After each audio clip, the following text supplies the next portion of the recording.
Hello नमस्कार, welcome to Mahindra's. आप सब लोगों का स्वागत है आज के इस स्पीड टेस्ट डिस्कशन वाले सेशन में। और आज का जो स्पीड टेस्ट है वो है ST47A रीजनिंग का डिस्कशन करने वाले हैं। आप में से बहुत सारे ऐसे लोग होंगे जिन्होंने इस पेपर को ऑलरेडी अटेम्प्ट किया होगा और कई ऐसे भी हो सकते हैं जिन्होंने पेपर को अटेम्प्ट नहीं किया होगा, यानी इसके पहले आपने सॉल्व नहीं किया होगा। तो जो लोगों ने नहीं किया है उनके लिए तो यहीं पे है, आपको क्वेश्चन में दिखाऊंगा, साथ में हमारे सॉल्व करना स्टार्ट कर दिए, क्योंकि मैं समय इसमें नहीं दे पाऊंगा और ना ही चाहिए, क्योंकि वो समय जितना आपको मिलेगा, जितनी देर में मैं सॉल्व कर रहा हूँ उतनी देर में आपको सॉल्व करना है, इवन दो आप मुझसे पहले भी कर सकते हैं। ठीक है, जो लोग ऑलरेडी कर चुके हैं उनके लिए ये है कि जो क्वेश्चन का आंसर आपको चाहिए, आप टाइम स्टैम्प इस वीडियो के डिस्क्रिप्शन में आपको मिल जाएगा, सीधे क्लिक करके वहां पे उस क्वेश्चन के एक्सप्लेनेशन पे आप पहुंच सकते हैं। चलिए आइए स्टार्ट करते हैं। पहला सवाल आपके सामने जो कि एक पजल से रिलेटेड है। There are 8 boxes, box 10, 20, 30, 40, 50, 60, 70 and 80, है ना। जो 10 बॉक्स की बात कर रहे हैं वो बॉटम मोस्ट में है। तो जब बॉक्स से रिलेटेड, वैसे तो थोड़ा सा आप ऐसे कह सकते हो कि बॉक्स से रिलेटेड चीजों के बारे में जब भी दिया गया होता है थोड़ा सा कॉम्प्लिकेटेड होता है, लेकिन यहाँ पे कॉम्प्लिकेशन कम हो जाता है, क्योंकि जिस तरीके से उन्होंने चीजों के बारे में बताया है कि अलग अलग बॉक्सेस है और सबके नंबर्स दिए गए, जिसमें से 10 नंबर को बॉटम मोस्ट में रखना है और उसके ऊपर ऐसे करके चलना ही है। तो आप यहाँ पे इसको उस तरीके से कुछ प्लेस कर सकते हैं, 10 कर सकते हैं, फिर उसके बाद नेक्स्ट आपका 20, 30, 40, 50, है ना। तो 20, 30, 40, 50, 60, 70 एंड 80, 8 बॉक्सेस हैं, वो 80 को ऐसे करके आप प्लेस कर सकते हो। और फिर उसमें यदि आपकी कोई संभावना बनती है तो उन संभावनाओं को भी आप देख सकते हैं। बाकी जो लोग देख रहे हैं आप क्वेश्चन को पढ़िए, मैं जब तक इस चीज के बारे में बात कर रहा हूँ आप इसको ड्रॉ कर सकते हैं एंड फिर आप इसका एक्सप्लेनेशन भी देख सकते रहेंगे। ठीक है, फिर हम देखते हैं क्या लिखा हुआ है, उसके आगे की इंफॉर्मेशन के बारे में यदि देखें वो एक दूसरे के ऊपर रखे गए हैं और उनमें अलग अलग तरीके की चॉकलेट्स दे रखी हैं, Kismis, Mars, Ferrero, Pulse, Lotus, Dairy Milk, Campco and Barone, ये सारे रखे हुए हैं। तो वेरिएबल के साथ दिया हुआ है एक्चुअली। ठीक है, अब जैसे पहला दे 5 बॉक्सेस बिटवीन मार्स एंड कैम्पको, 5 इनके बीच में होने का मतलब क्या हुआ, सीधा अर्थ ये है कि 5 इनके बीच में और 2 ये एक ऊपर और एक नीचे, तो 5 और 2 7, यानी एक्चुअली ये 7 का सीक्वेंस बनाएंगे। और 7 का सीक्वेंस आपका यहाँ टॉप से लेकर यहाँ 20 तक हो सकता है, 70 से लेकर 10 तक हो सकता है। दो संभावनाएं आपके पास बनती है, आप चाहो तो दोनों पॉसिबिलिटी, लेकिन आगे हम देखते हैं। The box of Lotus is kept just above the box of Campco, Campco के तुरंत ऊपर लोटस वाले रखा गया है। The number of boxes between Ferrero and Kismis is 1 less than the number of boxes kept between Dairy Milk and Barone. The box of Mars is above the box of Campco. Campco के ऊपर Mars रहेगा, ये एक अच्छी लाइन है, आपको ये ध्यान रखना रहेगा और इससे ये आपका आइडिया लग जाएगा। आप चाहो तो इसके लिए दो संभावनाओं को आप बिल्कुल डिजाइन कर सकते हो, जिसमें आप एक बार के लिए मार्स का जो बॉक्स है ना, वो किसके ऊपर रहना है, कैम्पको के ऊपर रहना है। तो मार्स को आप एक बार के लिए यहाँ पे रख दो और कैम्पको को उस कंडीशन में यहाँ पे, क्योंकि इनके बीच में 5 होने चाहिए, और दूसरी स्थिति है मार्स आप यहाँ पे रख सकते हो, मार्स और कैम्पको को आप यहाँ पे प्लेस कर सकते हो। और फिर देखें तो इसके बाद लिखा हुआ था the box of Lotus is kept just above Campco, Campco के तुरंत ऊपर ये एक बॉक्स रखा हुआ है ना, लोटस, बराबर है। अब देखो the box of Dairy Milk is kept just between the kismis and lotus, किसमिस और लोटस के जस्ट बीच में कौन आएगा, डेयरी मिल्क का बॉक्स आएगा। And there is no other box between them, उनके बीच में और कोई बॉक्स नहीं है। ये एक ऐसी लाइन है जो आप यकीनन पिक कर सकते हो। The box of Dairy Milk is kept just above just between किसमिस एंड लोटस। तो लोटस यदि यहाँ है तो डेयरी मिल्क यहाँ पे बनाएंगे आप, है ना, और किसमिस और डेयरी किसमिस और लोटस के बिल्कुल मिड में है, और इनके बीच में कोई और है भी नहीं, ये भी ध्यान रखना। यहाँ वाली स्थिति में डेयरी मिल्क को आप यहाँ पे रखोगे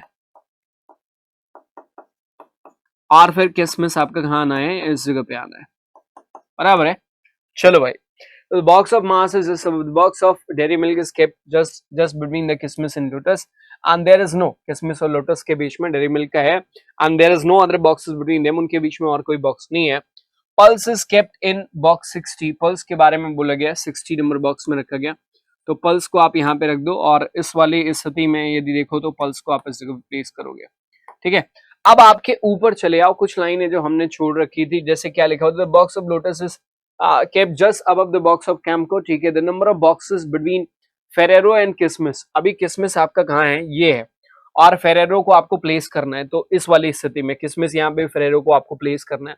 कह रहे the number of boxes between Ferrero and Christmas is one less than the number of boxes kept between Dairy Milk and Barono, Barono और Dairy Milk के बीच में जितने आएंगे। अब आपको दो चीज देखो, ठीक है, आपको किसमिस भी रखा हुआ है और डेयरी मिल्क भी रखा हुआ है। अगर हम केस नंबर 1 की बात कर लें, और फिर आपको दो जो रखने हैं वो एक बरेनो के बारे में है और दूसरा आपको रखना है फेरेरो को, है ना। और जो फेरेरो और किसमिस के बीच में जो गैप है, जैसे आप यहाँ पे फेरेरो मान लो, इस जगह पे फेरेरो हम रखते हैं, फेरेरो और किसमिस के बीच का जो गैप है वो एक कम है, किसके बीच में, डेयरी मिल्क और बेरेनो के बीच में, यानी डेयरी मिल्क यहाँ है तो बेरेनो को यदि हम यहाँ पे प्लेस कर दे तो वो बिल्कुल बात बन जाएगी। अब अगर डेयरी मिल्क आप यहाँ पे रखते हो, बेरेनो को यहाँ पे रखते हो, तो इनके बीच में दो है, किसमिस यहाँ पे, और अगर आप किसमिस से यहाँ पे गैप बनाते हो किसका, जो हमारा फेरेरो दिया हुआ था, तो किसमिस और फेरेरो के बीच में एक ज्यादा आ रहा है जबकि एक कम आना चाहिए, ठीक है। तो अब इसका मतलब ये किसमिस यहाँ पे, फेरेरो यहाँ पे, यही स्पेलिंग है, हाँ जो भी है, खैर आप भावनाओं को समझ जाओगे। फेरेरो यहाँ पे, तो number of boxes between Ferrero and किसमिस, ऐसे में फेरेरो और किसमिस के बीच में एक बॉक्स है, ये एक कम है किसके, डेयरी मिल्क और बेरेनो के बीच में जितने हैं, तो बेरेनो आपका निश्चित रूप से यहीं पे आएगा और बेरोने, है ना। तो डेयरी मिल्क और बेरोने इनके बीच में दो आ रहे हैं, जो कि एक ज्यादा है, पक्की बात है, किसमिस और फेरेरो के बीच से। तो ये तो आपका सीक्वेंस सही जा रहा है। यहाँ की स्थिति में यदि आप बात करेंगे ना, तो यहाँ पे प्रॉब्लम ये है कि किसमिस से आप जैसे ही फेरेरो को यहाँ पे प्लेस करोगे या फिर इस जगह पे प्लेस करोगे, यदि फेरेरो को आप यहाँ प्लेस करते हो तो किसमिस और फेरेरो के बीच में 3 आ रहे हैं। फिर डेयरी मिल्क और जो यहाँ पे रहेगा जो आपका बेरेनो है, उनके बीच में एक आएगा। वो जो बात यहाँ लिखी हुई थी वो पक्का फॉलो नहीं हो रही, क्योंकि एक का माना चाहिए था किसमिस और फेरेरो के बीच में। अब किसमिस यहाँ, फेरेरो यहाँ पे मान लो, तो फिर डेयरी मिल्क यहाँ, बेरोने यहाँ पे हो जाएगा। तो भी अब देखो यहाँ पे तो किसमिस और जो एक का अंतर होना चाहिए उनके गैप के बीच का, वो एक से ज्यादा का अंतर उनके बीच में दिख रहा है। तो ये वाला पॉसिबिलिटी आपका एलिमिनेट हो जाता है, केवल पहली पॉसिबिलिटी रह जाती है। आज उससे रिलेटेड पहले क्वेश्चन की बात कर लें, how many boxes are there between Ferrero and Barone, इनके बीच में, फेरेरो और बेरोने के बीच में, बेरोने यहाँ पे है, फेरेरो कहाँ पे है, इस जगह पे, इनके बीच में 1 2 3 4 5 बॉक्सेस दे रखे हैं। सो राइट आंसर हमारा कौन सा होना चाहिए, ऑप्शन 2 इट इज 5। अगले प्रश्न पे आते हैं, क्या कह रहे हैं, which chocolate is kept in box 80 number box में कौन सा चॉकलेट रखा हुआ है, and here you can see Mars रखा हुआ है। तो राइट आंसर हमारा कौन सा होना चाहिए, ऑप्शन 3 इट इज मास होना चाहिए। अगले पे आओ, Ferrero is kept in which box, Ferrero को किस बॉक्स में रखा गया, तो 70 वाले बॉक्स में रखा गया है फेरेरो को। हमारा कौन सा विकल्प आंसर होना चाहिए, option 3 is to be the correct answer, box 70। Mars is related to Kismis and Dairy Milk is related to Barone. Mars किससे रिलेटेड, किसमिस से, डेयरी मिल्क बेरोने से। तो पल्स का, मार्स किसमिस, है ना, डेयरी मिल्क बेरोनो, 2 का गैप, तो पल्स से 2 के गैप पे लोटस आ रहा है ना, यही तो, मार्स से किसमिस 2 का गैप, डेयरी मिल्क बरोने 2 का गैप, तो आपका पल्स से 2 के गैप पे लोटस आना चाहिए आगे नीचे जाने पर, तो लोटस ऐसे में होना चाहिए। तो पल्स का रिलेशन किसके साथ बनेगा, लोटस के साथ बनेगा, और जो कि 5वें विकल्प में दिया हुआ है। सो that is the correct answer. Which chocolate is box is place just below pulse, pulse के तुरंत नीचे कौन सा चॉकलेट बॉक्स रखा हुआ है, एंड ये रहा पल्स के तुरंत नीचे किसमिस है। सो हमारा आंसर क्या होना चाहिए, इसके लिए किसमिस ऑप्शन 1 में दिया हुआ है। सो that is the correct answer. Let's have next question. अगला सवाल आपके पास, 8 family members PQ RS T M N and K are sitting around a circular table facing towards the center, equal distance पे हैं, जरूरी नहीं इसी क्रम में दिए गए हों। कह रहे R sits opposite to T, who sits at the immediate left of M, 2 persons sitting between S and M, और फिर क्या कह रहा है कि Q sits second to the left of N, K and Q are sitting opposite to each other। बिल्कुल simple सवाल है, आपको बहुत कम समय चाहिए रहेगा ऐसे प्रश्न को बनाने के लिए। हालांकि कई बार ऐसे सिंपल क्वेश्चंस मतलब कंफ्यूजन क्रिएट कर देते हैं और फिर उसकी वजह से वो थोड़ा जो है वो टाइम किल हो सकता है, तो सावधानी से करेंगे ताकि छोटा प्रश्न है तो कम ही समय लगे, ठीक है, वो मेक श्योर करना बहुत जरूरी होता है। तो आपका एक सर्कुलर टेबल है, इसमें कितने जन है, 8 फैमिली मेंबर्स हैं और अपन ने ऐसा करके बना लेंगे क्योंकि ऑपोजिट्स की बात कर रहे हैं, बराबर दूरी पर ही यकीनन होंगे और सारे के सारे एक ही दिशा में देख रहे हैं, सेंटर की तरफ, कोई दिक्कत ही नहीं है। फिर कह रहे R sits opposite to T, ठीक है, ऑपोजिट में कौन बैठा हुआ है, आर बैठा हुआ है। और फिर कह रहे हैं who sits at immediate left of M, यानी टी के बारे में कह रहे हैं, टी एम के तुरंत बाई तरफ, यानी एम को आपको इस जगह पर प्लेस करना पड़ेगा, तो टी उसके तुरंत बाई तरफ आएगा। फिर यहां से यदि आप देखें 2 person sitting between S and M, S और एम के बीच में 2 जन है, एम यदि यहाँ पर है 2 के गैप पे, आप एस को इस तरफ तो नहीं जा सकते, दूसरे साइड में चलोगे 2 के गैप पे, यकीनन आप एस को इस जगह पे प्लेस करोगे। फिर Q sit second to the left of N, N के लेफ्ट में सेकंड, यानी इसको इस तरीके से देखो, एक का अंतर, एक का गैप, ये इस तरीके से जब आप ऑब्जर्व करोगे तो चीजों को प्लेस करना आपके लिए हमेशा आसान रहेगा। क्या कह रहे हैं, Q sit second to the left of N, Q N के लेफ्ट में सेकंड पोजीशन पे, ठीक है, okay, understood, got it, okay.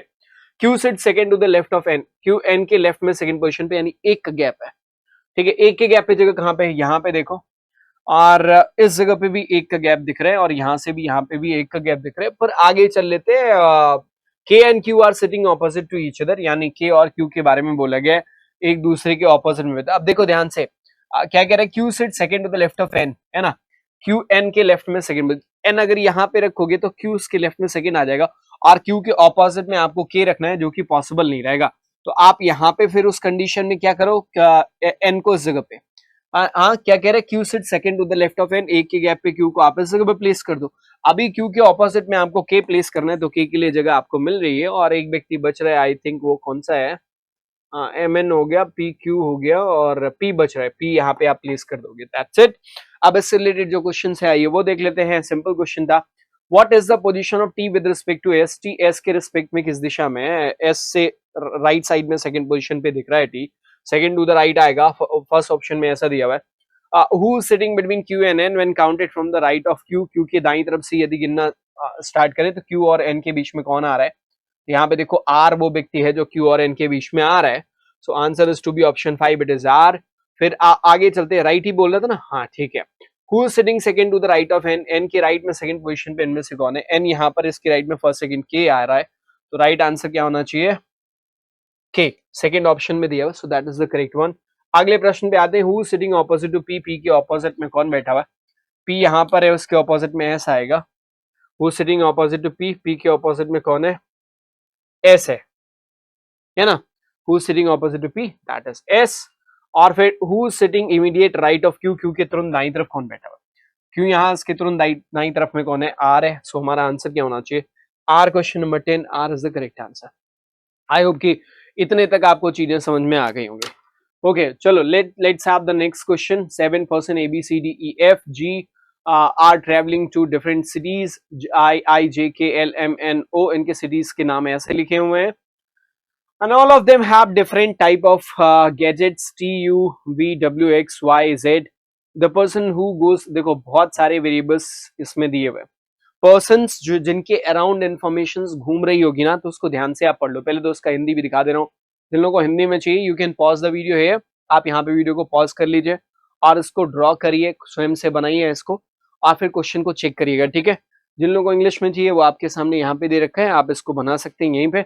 चलो, 7 person A B C D E F G are traveling to different cities, I J K L M N O, जरूरी नहीं इसी क्रम में दिए गए हो, all of them have different type of gadgets, इनके gadgets के नाम लिख रखे हैं। the person who goes city N has the gadget W, D does not go to city K but its gadget is Z, the person who visit the city I named G but does not have the gadget B, B neither goes to city M nor city L, A has the gadget T, the person who visits the city K has the gadget Y, D and F are traveling to cities L and J respectively, neither C nor E travels to the city O, neither B nor C has the gadget Y, B has the either gadget Z or W, G does not have gadget X, the person who goes to city M does not have gadget B, E does not go to city M, correct.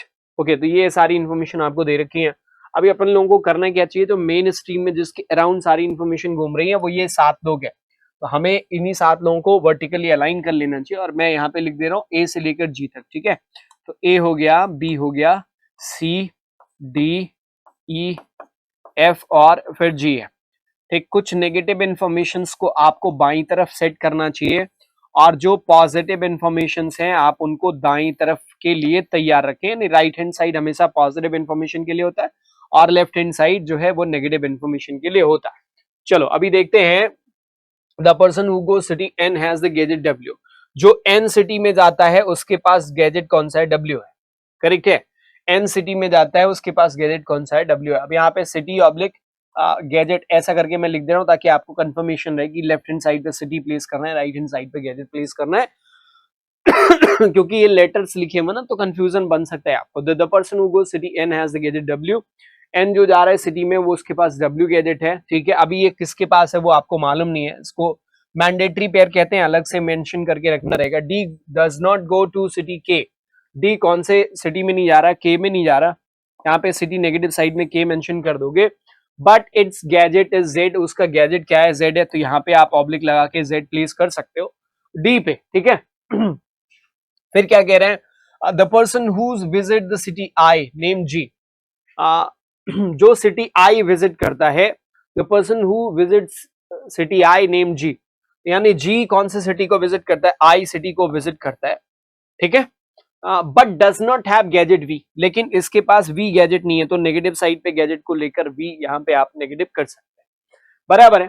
फिर आगे देखो, B either neither go city M और nor city L.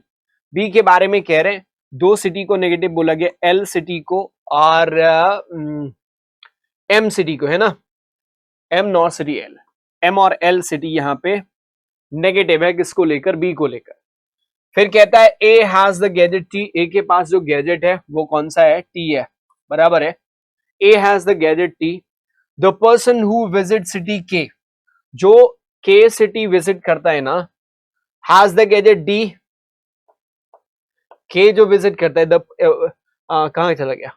The person who visit the city K has the gadget Y. Okay, इसके पास Y gadget है। चलो ठीक है, ये दो मैंडेटरी पेयर अपने पास है। ठीक, फिर D and F are travelling to city L and J respectively. D कौन से सिटी को ट्रेवल करता है? एल को। डी एल सिटी को ट्रेवल करता है और एफ जे सिटी को ट्रेवल करता है।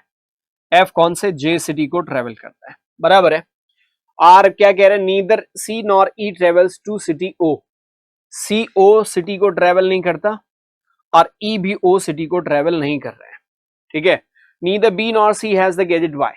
बी के पास वाई गैजेट नहीं है और सी के पास भी वाई गैजेट नहीं है। बराबर है। अब ये इंफॉर्मेशन बड़ी यूजफुल होने वाली है। ठीक है, फिर कह रहे हैं कि B has either the gadget Z और डब्ल्यू। बी के बाद बी के पास या तो जेड गैजेट है या फिर डब्ल्यू है। बी के पास या तो जेड रहेगा। अच्छा, जेड तो ऑलरेडी किसी के पास आ चुका है ना, तो यहाँ पे बी के पास पक्की बात है डब्ल्यू आएगा। ये देखो, डी के पास जेड गैजेट आ चुका था और हम देखें यदि वो इंफॉर्मेशन कहां पे दी गई थी, ये ए हैज द गैजेट टी, हमने कहां से पढ़ा था, जिसमें एल का जेड कंफर्म था।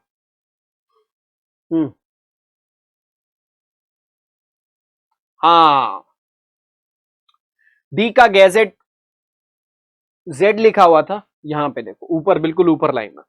अब आप एक चीज देखो, वाई और के वाला जो मैंडेटरी पेयर है ना, ये आपका बी और सी पे आएगा नहीं। बी पे तो वैसे भी डब्ल्यू आ गया, सी पे आएगा नहीं। बचता कौन सा? ई ही बचता है, जहां पे गैजेट और सिटी दोनों खाली है, तो पक्की बात के आप यहां रखोगे और वाई को उस जगह पे आप प्लेस करोगे। एक मैंडेटरी पेयर एन और डब्ल्यू है, तो डब्ल्यू यदि यहां पे आ गया तो बी पे एन आएगा, ये बात कंफर्म हो गई। यहां पे एक बच रहा है, वो हम देख लेंगे आगे क्या लिखा हुआ। G does not have, G के लिए क्या बोल रहा है? Does not have gadget X. G के पास एक्स गैजेट नहीं है। कौन सा गैजेट नहीं है? एक्स गैजेट नहीं है।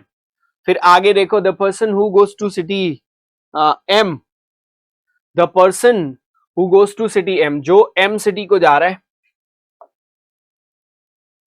है ना, the person who goes to city M does not have gadget V, यानी जहां पे भी वी रहेगा वो एम सिटी को नहीं रखेगा, है ना, तो वी यहां पे गैजेट को ऐसे नेगेटिव करके एम के साथ बना लेते हैं। अब आगे इस इंफॉर्मेशन को हम देखेंगे कहां पे फिल करना है। जैसे अपने लोगों को एम को फिल करना है, अब एम आपका कहां पे आ सकता है? अब देखो एम किस में, डिफरेंट सिटीज के बारे में, IJKLMNO सिटीज वाली जगह में 1 2 3 4 5 जगह फिल कर दी गई है। एम को लेकर बात करी गई है, एम यहां पे भी हो सकता है और इस जगह पे भी हो सकता है।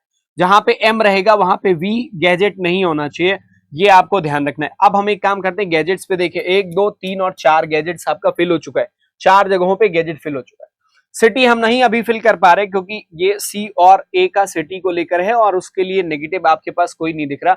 यहाँ पे एक चीज दिख रहा है कि ओ सिटी नहीं होगा, IJKLMNN और ओ ये सिटीज के नाम है। चलो सी पे ओ नहीं होगा, तो ओ को छोड़ने के बाद जो आपका सिटी बचता है वो आई थिंक रहेगा एम, है ना, एम सिटी बच जाता है। तो यहाँ पे पक्की बात है एम सिटी ही रहेगा और ओ ऐसे में इस जगह पे आ जाए, बराबर है, सिटी यहाँ पे आ गया। अब एम यहाँ पर है तो इस जगह पे वी नहीं होगा, यानी गैजेट भी इस जगह पे नहीं होगा। अभी गैजेट्स को लेकर देखते हैं कहां पे नेगेटिव सबसे ज्यादा दे रखा है।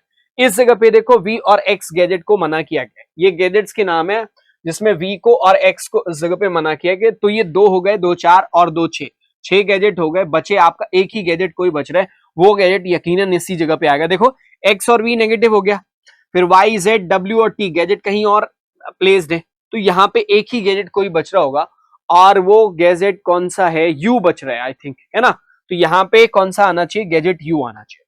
अब एक गैजेट इस जगह पे भर गया। अब वी गैजेट को देखो, वी गैजेट आपका यहाँ पे नेगेटिव मना किया गया है ना, वी गैजेट यहाँ पे मना किया गया, तो वी गैजेट कहां पे आना चाहिए, इस जगह पे आना चाहिए।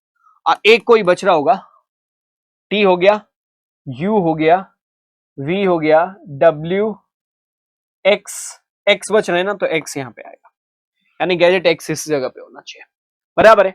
तो ये आपका सीक्वेंस बनता है। अभी आओ इससे रिलेटेड क्वेश्चंस को ऑब्जर्व कर लेते हैं। पहला सवाल क्या कह रहा है, which of the following is correct, इनमें से कौन सा करेक्ट है, BMW CMX, BMW CMX, BMW नहीं है, CMX बिल्कुल सही, देखो CMX सिटी, ठीक है, ये आपका सही जा रहा है, सेकंड वाला राइट आंसर हो गया।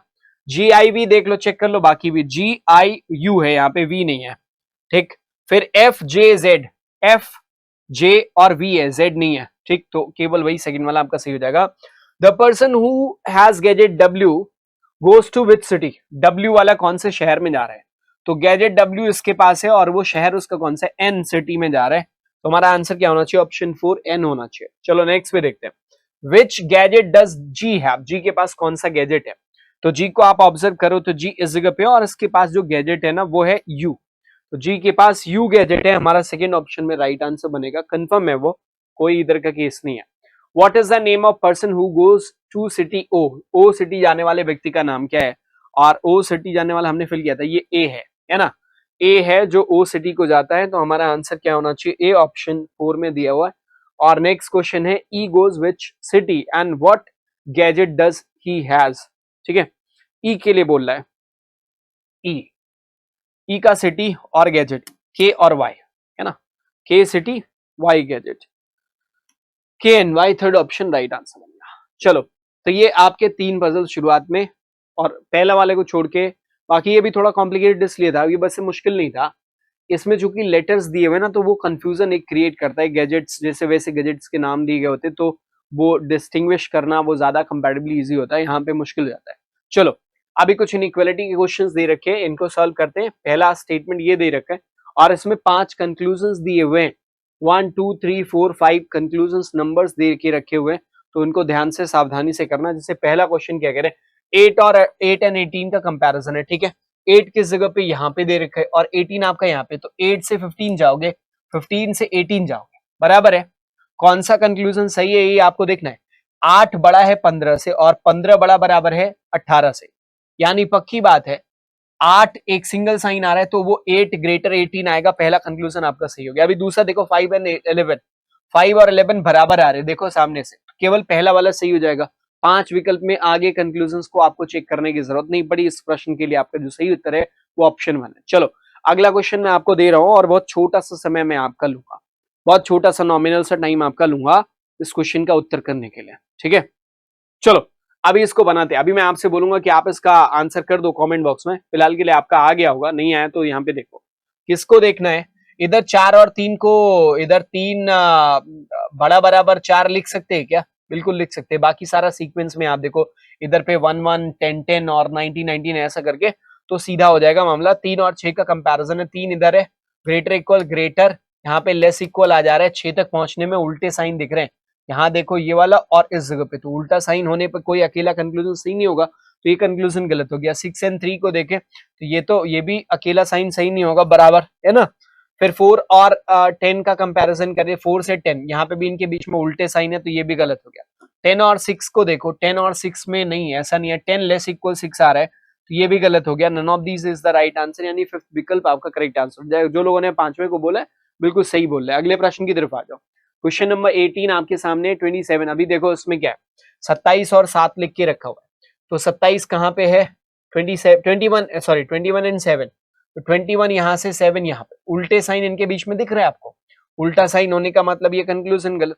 7 21 ये भी गलत हो जाएगा। अभी देखो पहला क्या है, 7 बड़ा बराबर 21 और दूसरे में 7 को छोटा 21 से रखा हुआ है। बाकी खैर हम चेक कर लेते हैं, 10 और 20 को कंपेयर करते हैं। 10 कहाँ है, सॉरी 14 और 20 को, तो 14 इधर है, आप 21 तक पहुंचोगे, 21 से 20 इनके बीच में उल्टे साइन मिल जाएंगे, है ना, पक्की बात है, यहाँ ही पे उल्टा है, तो ये अकेला कंक्लूजन तो गलत हो गया। 12 और 25 का भी वही सीन रहने वाला है, 12 यहाँ पे 25 यहाँ पे, उल्टे साइन, ये देखो साइन उल्टा है, तो ये भी गलत हो गया।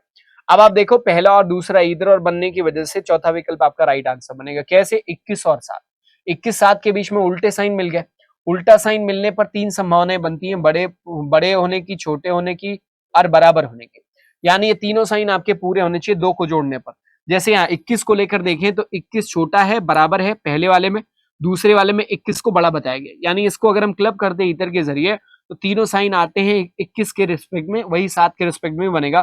चौथा विकल्प आपका राइट आंसर बनेगा। जिन लोगों ने ये आंसर किया बिल्कुल सही है। अगले प्रश्न की तरफ आ जाओ। ठीक है, ये क्वेश्चन आपके सामने है, फटाफट देखो क्या आंसर बनेगा, बता दो।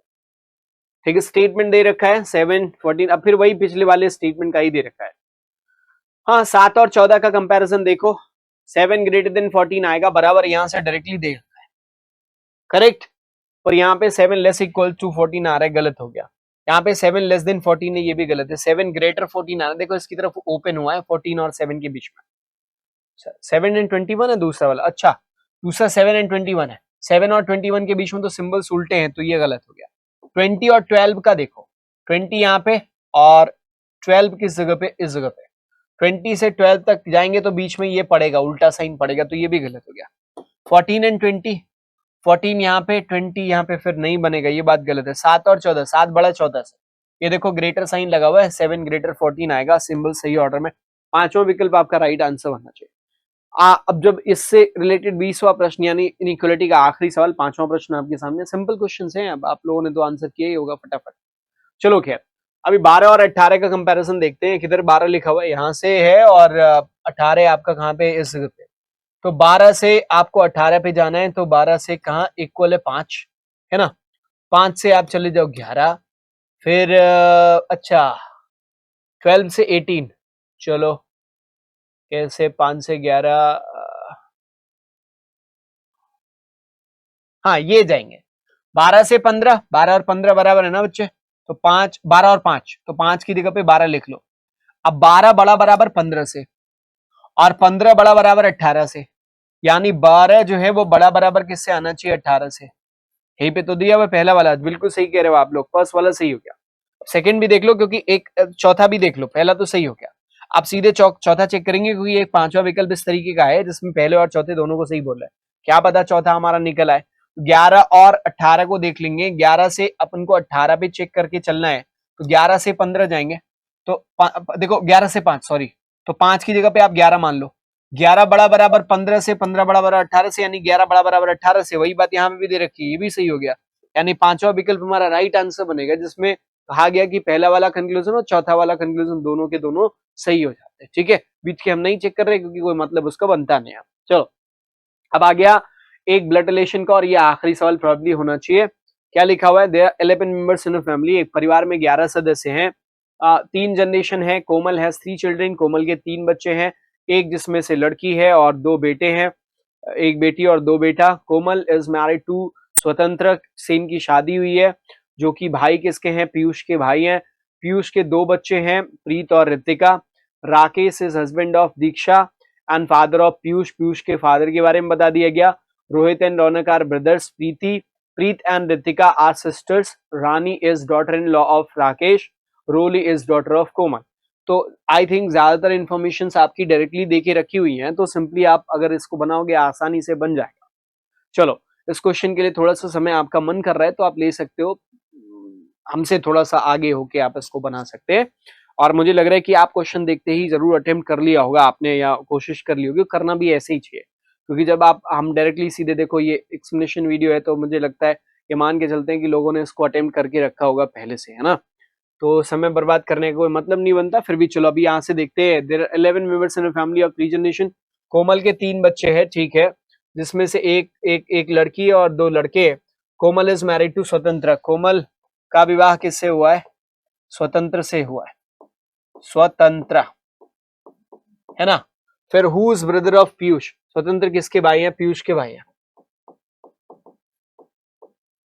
अब स्वतंत्र का पक्का मेल होना कंफर्म है, और ऐसे में कोमल का फीमेल होना भी कंफर्म है। अब आप पीयूष से रिलेटेड देख लो। Rakesh is the husband of Diksha and father of Piyush, यानी राकेश पीयूष के पिता है। तो स्वतंत्र और पीयूष के पिता कौन है? राकेश है ना, राकेश। और ये फादर है किसके? पीयूष के फादर हैं, तो स्वतंत्र के भी फादर होंगे। और इनका देख लो, इनके ये हस्बैंड ऑफ दीक्षा, ये राकेश जो है किसके हस्बैंड है? दीक्षा के। तो दीक्षा को यहाँ पे प्लेस कर दीजिए और फीमेल बना दीजिए, ठीक है। अभी लिंक करते हुए चलेंगे। ऊपर देखो क्या लिखा हुआ है, पीयूष हैव 2 चिल्ड्रेन। पीयूष के 2 बच्चे हैं और पीयूष भी विवाहित है ना। Piyush have 2 children, Preet and Ritika. Piyush के 2 बच्चे हैं, और इनको कहाँ हम अलग से व्यवस्थित करें क्या? चलो खैर यहीं बना देते हैं। पीयूष के 2 बच्चे हैं, प्रीत, और एक बच्चा कौन है? रितिका, है ना। 2 बच्चे हैं, पर इनका पता नहीं है कि इनमें से मेल कौन है और फीमेल कौन है। Rakesh is husband of Diksha and father of Piyush, ठीक है। फिर आगे कह रहे हैं Rohit and Raunak are brothers. Rohit और रौनक ब्रदर हैं। Preet and Ritika are sisters. Preet और रितिका क्या है? दोनों बहनें हैं, ठीक है। ये वाली लाइन अभी देख लेना। Rohit and Raunak are brothers, Rohit और रौनक भाई भाई है। Rani is daughter in law of Rakesh, Rakesh की डॉटर इन लॉ। तो राकेश कहाँ है? यहाँ पे। रानी उनकी डॉटर इन लॉ है, यानी पीयूष उनका बेटा हो गया, और उनसे विवाह किसका हुआ रहेगा? रानी का। तो ऐसे में रानी डॉटर इन लॉ बन जाएंगी किसकी? Rani is the daughter in law of Rakesh, Rakesh की daughter in law. Roli is daughter of Komal, Roli किसकी डॉटर है? कोमल की डॉटर है। इधर पे कोमल की डॉटर एक बना लो आप, रोली, है ना। और अब ऊपर चलो एकदम बिल्कुल स्टार्टिंग की line, Komal is married to Swatantra who is the brother of Piyush. और उसके पहले क्या लिखा हुआ था? 3, कोमल हैज 3 चिल्ड्रेन, एक लड़की और 2 लड़के। अब 2 छुट्टे लड़के हमें यहाँ पे मिले थे, रोहित और रौनक, भाई भाई हैं, और इनका कोई भी पता नहीं है। तो रोहित और रौनक को आप यहाँ पे प्लेस करोगे, रोहित, और ये फीमेल है रोली, और रोहित मेल हो जाएगा, और रौनक भी मेल हो जाएगा। ये दोनों भाई भाई हैं। तो ऐसे में कोमल के दो बेटे और एक बेटी, जिसके बारे में वहां पे ऊपर में जिक्र किया गया था। आई थिंक सारे लोगों का जेंडर क्लियर हो गया, जिसमें रोली फीमेल आ रही है, और प्रीत भी फीमेल के रूप में, ये जो है मेल के रूप में है, राकेश भी पुरुष के रूप में है, रोली यहाँ पे ये रितिका है, ठीक है। रोली फीमेल, कोमल फीमेल के रूप में, स्वतंत्र मेल हो गए, पीयूष यहाँ पे मेल हो गए, और रानी फीमेल के रूप में, राकेश मेल के रूप में, और दीक्षा जो है वो आपकी फीमेल के रूप में रहेंगी। ऐसा करके सारे लोगों का जेंडर क्लियर है। अभी आते पहले सवाल पे। पहला सवाल, how is Preet related to Rohit? Preet जो है वो रोहित से कैसे संबंध है? प्रीत यहाँ पे है, और रोहित ये कजन है। देखो प्रीत जो है वो कजन सिस्टर कहलाएंगी। देखो रोहित के पिताजी और प्रीत के पिताजी दोनों भाई भाई हैं, तो कजन्स होंगे, और कजन सिस्टर आप अगर यहाँ पे लिखा हुआ तो वही आपका आंसर बनना चाहिए। अगले पे आ जाते हैं। अगला क्वेश्चन कह रहे हैं 4 एक समान है और किसी तरीके से एक अलग है। राकेश, रानी, स्वतंत्र, पीयूष, रोहित। राकेश, राकेश, रानी, स्वतंत्र, पीयूष और रोहित। ये देखो, राकेश, पीयूष, स्वतंत्र, रोहित मेल है, रानी इसमें फीमेल है हमारे ख्याल से। केवल रानी ऐसी है जो फीमेल है, बाकी सारे मेल है। तो सेकंड ऑप्शन आपका राइट आंसर बनना चाहिए। Next question, who is the sister of Rohit? Rohit की सिस्टर के कौन हो जाएंगी? तो रोहित की सिस्टर जो है वो रोली है ना। रोहित की सिस्टर देखो रोली। तो यहाँ पे आंसर क्या होना चाहिए? रोली, जो कि 5वें विकल्प में दिया, that is the correct answer. Okay, 24, who is the husband of Rani? Rani के हस्बैंड के रूप में कौन है? तो रानी के हस्बैंड है, रानी का यहाँ, हाँ, पीयूष उनके हस्बैंड है, बराबर है। तो आंसर क्या होना चाहिए इसके लिए? पीयूष सेकंड विकल्प में दे रखा है, that is the correct one. How many children does Rakesh have, Rakesh के बच्चे कितने हैं, कितने भाई बच्चे हैं राकेश के। राकेश कहाँ पे, ये हैं, इनके 2 बच्चे, एक स्वतंत्र और एक पीयूष दिख रहे हैं, तो 2 इज द आंसर, और इस क्वेश्चन के लिए 2 आपका करेक्ट आंसर बनेगा। अब देखो, आप सारे लोग जो लोग देख रहे हो, आपको एक और जगह मैं इनवाइट करता हूँ। सुबह में मेरी 9 बजे से 10 बजे क्लास चलती है, 9 to 10 AM हमारी क्लास चलती है, इसमें आप सभी लोग जरूर आइए, ठीक है। और आपको एक टेलीग्राम चैनल मैं अपना देता हूँ, @reasoning बाय बसंत सर। मेरे चैनल का भी नाम यही है, @reasoning बाय बसंत सर। ये आप डालोगे टेलीग्राम पे तो आप हमसे कनेक्ट हो जाएंगे। आप हमसे जरूर जुड़िए, जो भी क्लासेस मेरी होती हैं उसके नोटिफिकेशंस आपको मिलेंगे, पीडीएफ्स। अगर कोई डिस्कशन है, आपको किसी तरीके का कोई सोल्यूशन की कोई क्वेश्चन समस्या आ रही है, तो आप वहां पे डिस्कस कर सकते हैं, और सब लोगों का निमंत्रण है वहां पे। तो आज के इस सेशन के लिए बस इतना ही। Thank you so much watching this video, thank you so much for connecting with us, all the best and take care, thank you.